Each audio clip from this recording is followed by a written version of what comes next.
So welcome to the video. Today we're going to take a look at how to do an independent t-test on version 31 of SPSS. So we're normally going to use this test when we have an independent categorical variable comprised of two levels and when we have a continuous dependent variable. So for this video we're going to look at whether or not people live in neighbourhoods, whether it is community policing. So a 1 in this column represents a neighbourhood where there is community policing, and a 2 represents a neighbourhood where there is not community policing. And we're going to look at how safe people feel in those two different types of neighbourhood. So we have scores in this column here that represent their perceived safety. So higher scores represent higher levels of perceived safety.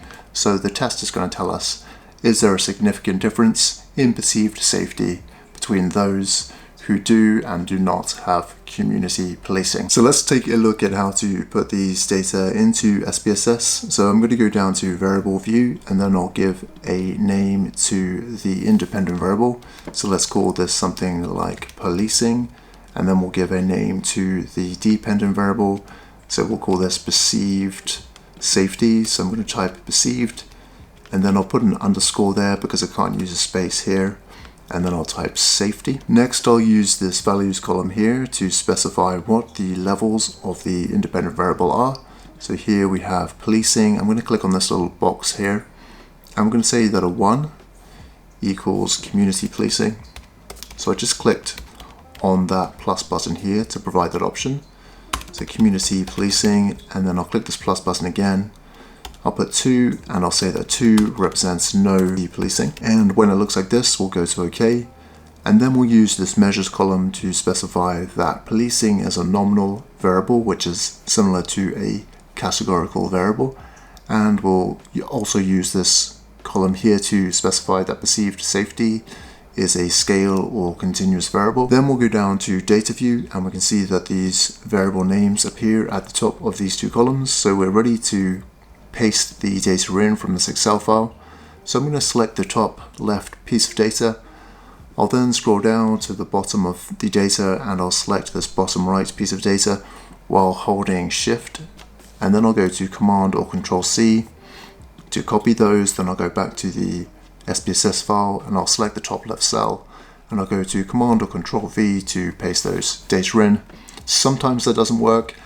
If that's the case, you can go to Edit and then down to Paste, and that should put the data in there for you. And we can see that we have community policing here and no community policing here, rather than the numbers that we had within the Excel file.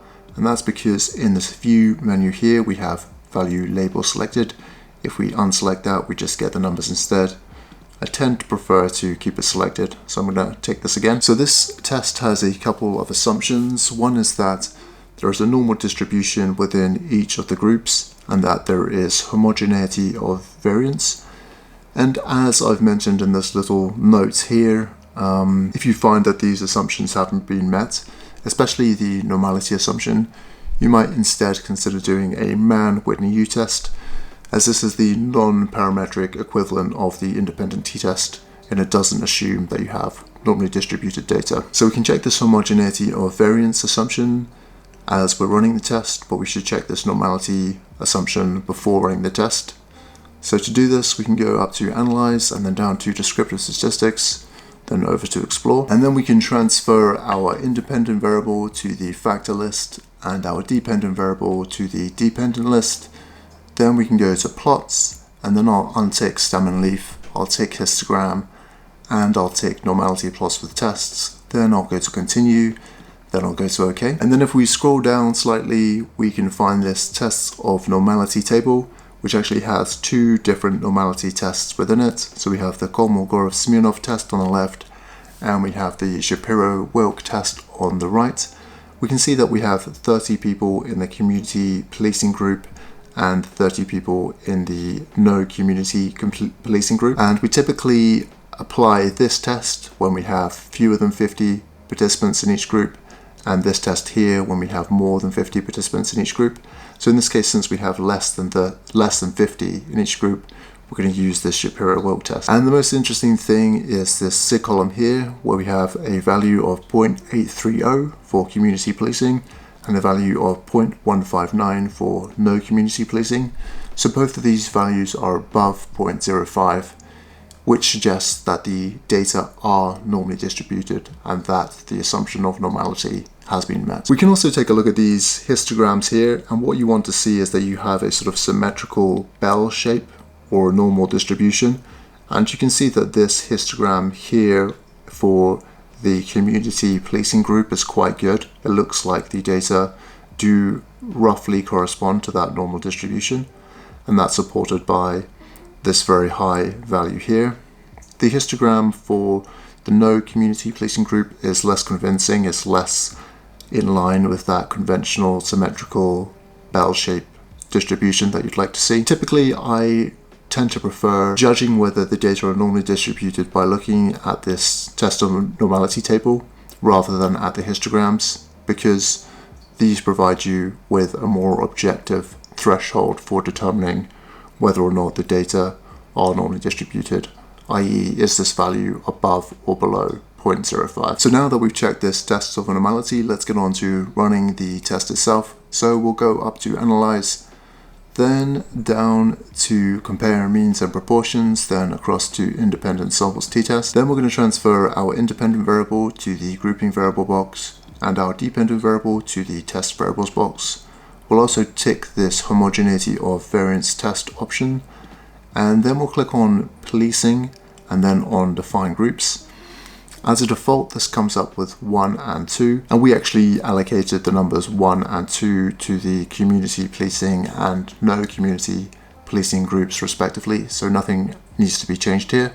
So we can just go to Continue and then to OK to run the test. So the first thing I'm going to look at is this homogeneity of variance test table, and this relates to the homogeneity of variance assumption. So we have Levine's test for equality of variances, and what we want to see here is that we have a SIG value or a p-value above 0.05. In this case we have a value of 0.152, so that indicates that this homogeneity of variance assumption has been met. And what you see here actually determines which of the two rows you look at in this independent samples test table.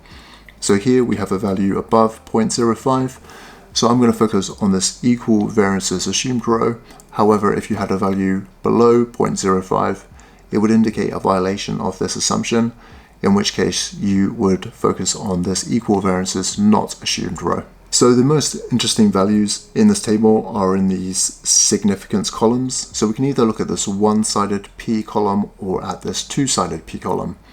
And whether you look at this one or this one depends on whether you had a directional or non-directional hypothesis, otherwise known as a one-sided or a two-sided hypothesis. So a one-sided directional hypothesis would be something like, it was hypothesized that perceived safety scores would be significantly lower in the community policing group compared to the no community policing group. On the other hand, a two-sided or non-directional hypothesis would be something like, it was hypothesized that there would be a difference in perceived safety between the community policing and no community policing conditions. So the non-directional or two-sided hypothesis is less specific than the one-sided or directional hypothesis. So let's imagine that we had a one-sided hypothesis. So we're going to focus on this column here, and we can see that we have a value of 0.001.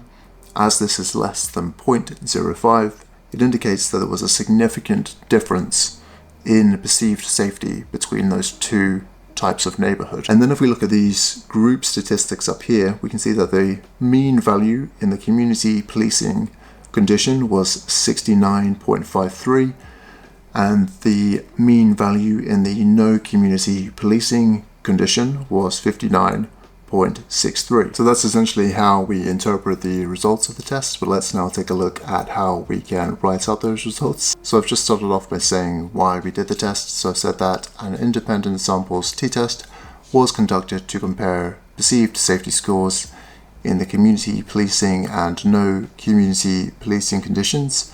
And I've said that Shapiro-Wilk tests indicated that the data were normally distributed in the community policing and no community policing conditions, And then we've inserted some stats here. So we've said that the W value is 0.98. So that's the Shapiro-Wilk statistic. So let's take a look at where that comes from. So we're looking at this test of normality table and at this community policing row. And we're looking at the Shapiro-Wilk side of the table. So here we have this statistic of 0.98. We also have this degrees of freedom value of 30. And we have the safe value of 0.830. And that's what we have here. So we have these degrees of freedom in brackets, and then we have the p-value of 0.830. And then we've just reported the same statistics again for the no community policing condition. So we're just reporting the statistics in these three columns here. Next, we've reported the results of Levene's test. So we've said that Levene's test indicated that the assumption of homogeneity of variance was met. And we've reported an F value of 2.10 and a p-value of 0.152. And so that's coming from this table here where it says homogeneity of variance test. So we have an F value of 2.10 and a sig value or a p-value of 0.152. Next, we said that perceived safety scores were significantly higher in the community policing condition than in the no community policing condition. And then for both of those conditions, we've referred to means and standard deviations. So here we have community policing and a mean of 69.53. And that's coming from this group statistics table, the community policing row, where we have a value in the mean column of 69.53.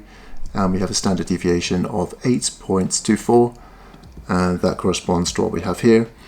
And then we've just done the same thing for the no community policing condition. We've just taken the mean and the standard deviation from this row here, and we've rounded those values to 2 decimal places. Next, we have the results of the t-test itself. So said that t equals 4.18, and that's what we have here in the equal variances assumed row of the independent samples test table. We've just rounded this value here in the t column to 2 decimal places. We have this degrees of freedom value of 58 in brackets in this results section. And we have this p-value of less than 0.001, and that's what we have here. And finally, I've said that the effect size was large, and we have a Cohen's d value of 1.08. So that's coming from this independent samples effect sizes table, and from the Cohen's d row and the point estimates column, where we have this value here of 1.079, which we've just rounded here to 2 decimal places. And we've said that this was a large effect. And so that's based on these criteria here.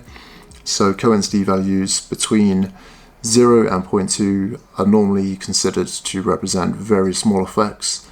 Those between 0.2 and 0.5 represent small effects. Those between 0.5 and 0.8 represent medium effects. And those above 0.8 represent large effects. So this one here is above 0.8, indicating that we had a large effect size. So that's about it for the independent t-test on version 31 of SPSS. If you have any questions, just let me know in a comment and I'll try to get back to you. Thank you for watching, and I'll see you next time.